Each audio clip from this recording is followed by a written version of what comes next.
David Shaw here with another off-the-record story. If you want to learn more about Washington, D.C., come visit my site, offtherecordtours.com. Let's go.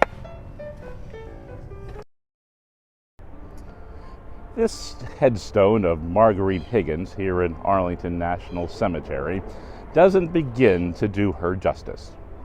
Her husband, William Hall, was an Air Force general who was buried with her. So regulations are such that there's no way for this stone to adequately capture her incredible story. Marguerite Higgins represents the best of American journalism. She's born in Hong Kong, studies French at Berkeley, and receives a master's degree in journalism from Columbia. She is witness to some of the great events of the last century. She works for the New York Herald Tribune, and she asks her editors to send her to Europe to cover World War II. This is met with resistance. It was not easy for women to break into journalism, a profession heretofore reserved for men. But she perseveres and gets the assignment.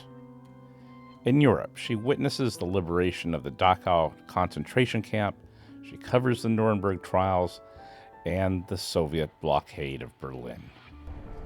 She becomes chief of the Tribune's Tokyo bureau and is one of the first reporters to hit the ground in Korea when war breaks out.